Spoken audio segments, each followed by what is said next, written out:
Manni qopheessaa magaalaa Adaamaa murtoowwanii fi kallattii wayyaa'ii lammaffaa paartii badhaadhinaa darban irratti hojjettoota isaa waliin mari'ate. Murtoowwan jajjaboo fi kallattii wayyaa'ii lammaffaa paartii badhaadhinaa akka Itoophiyaatti darban gabaasa dhiyaate keessatti waggoota 3 darban gama dimokiraasii, nageenya, tokkummaa biyyoolessaa cimsuu, seenessa waloo, midhaan nyaataa, qonnaa, teknoolojii, ashaaraa magariisaa fi kanneen birootiin milkaa'ina olaanaan hojjetamuu ibsameera. Keessattuu akkaatuma paartiin badhaadhinaa waadaa uummataaf gale bu'uura taasifachuun hojiilee misooma kanneen qonna magaalaa, furdisa loonii, horsiisa qurxummii, inishetiivoota garagaraa, ashaaraa magariisaa fi kanneen biroo hojjetamuu ibsameera. Murtoowwan keenya inni saglaffaan paartii keenyaan darbe bu'a qabeessummaa riifoormii siivil sarviisii mirkaneessuuti.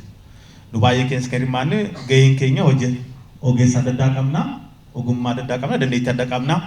Nu hojjetaa mootummaa siivil sarvaantiidhaan murtiin keenya irratti an xiyyeeffatu. Hannaa fi hojimaata badaarraa bilis ta'e biyya kana akka jiru gochuun kenni tajaajila mootummaa saffisa qabeessa ta'e uummata akka dhiyaatu gochuun ga'umsa raawwii hojii mana mootummaa siivil sarvaantii keenya guddisuun riifoormii siivil sarviisii kana cimsuun hojiiwwan naamusaa fi ga'umsa siivil sarvaantii keenya gaggeessisuun hojiiwwan xiyyeeffannoo keessa deemnu jechuudha. Hojjettoonni maricha irratti hirmaatan tokko akka jedhanitti paartiin badhaadhinaa erga hundaa'ees qormaatilee adda addaa isa qunnamaa jiru cinaatti hojiilee ciminoota misooma garagaraa fayyadamummaa uummataa mirkaneessan qabatamaan dhufaa jira. Murteen paartii dabarsees kan isaan madaaluu fi kan deeggaran ta'us hanqinaalee jiran irratti hojjetamuu qaba jedhan. Yaada masaaf lafa galmeessu gurmaansa keenya tajaajila mootummaa kan jedhu kana qaala'insa jireenyaa hir'isuu kan jedhu kana irratti hojjechaa tureera.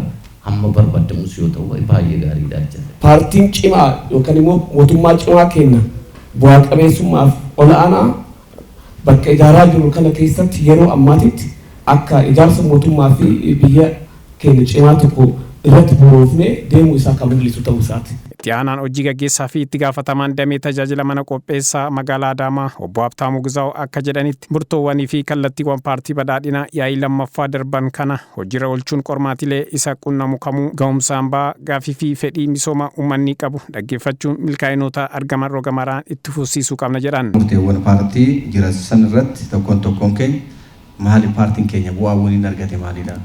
Jijjiirama paartiin keenya fide maalidha kan jedhu san sirriitti ilaalaa yoo kan deemnu ta'e gaarii ta'a waan ta'eef kanaaf murtoo paartii keessaa waan muraasa qofa fudhadhaa yaada isinuu kaasaa turta waan ta'eef pirezenteeshinii irrattis kaa ture waan ta'eef kana sirriitti ilaalee gaarii ta'a.